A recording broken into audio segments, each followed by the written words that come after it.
అయిపోయింది కాబట్టి అప్పుల పాలు చేసింది కేసీఆర్, అప్పుల పాలు అయింది అని చెప్పి హామీలను ఎక్కొడుతున్నది కాంగ్రెస్ పార్టీ కాబట్టి ఇక వీళ్ళతో కాదని అర్థమైపోయింది. వీళ్ళు ఏం చేసినా వీళ్ళతో కాదు అని అర్థమైంది.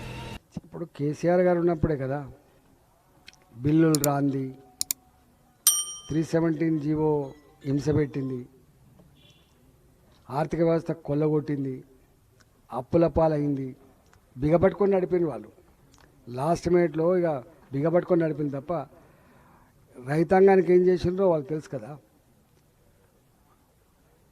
ఇక్కడ ఉన్న ప్రజానీకంలో వీళ్ళ పట్ల సంపూర్ణమైన అవగాహన ఉందని ఎందుకంటున్నా అంటే మళ్ళా ఓట్ల మూసి మీద కొట్లాడితే అంతకుముందు చేసిందే వీళ్ళు సారని చెప్పిండు. అందువల్ల వీళ్ళకి ఎవ్వరికి కాంగ్రెస్ పార్టీకి కానీ కేసీఆర్ని కానీ విశ్వసించడానికి ప్రయత్నం సిద్ధంగా లేరు. నువ్వు ఎంత గీ పెట్టినా అప్పటి లెక్క ఉద్యమం లెక్క టక్కన నమ్మి మోసపోవడానికి సిద్ధంగా లేరు.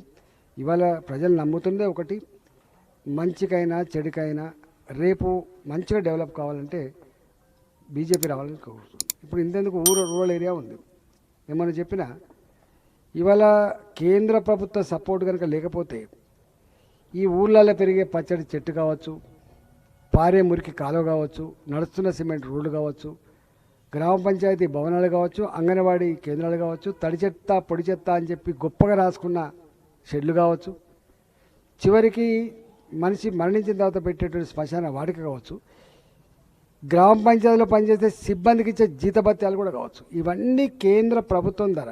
కేంద్ర ప్రభుత్వం అంటే ప్రజల డబ్బులు కేంద్ర ప్రభుత్వం ధర వస్తే తప్ప సాధ్యం కాలే. ఇవి ఇంతెందుకు మీరు ఆ రైతు వేదికలను కట్టిండ్రు, అవి కూడా ఈ కేంద్ర ప్రభుత్వం నిధులతో కట్టిండ్రు, ఉపాధి హామీ పైసలతో కట్టిండ్రు.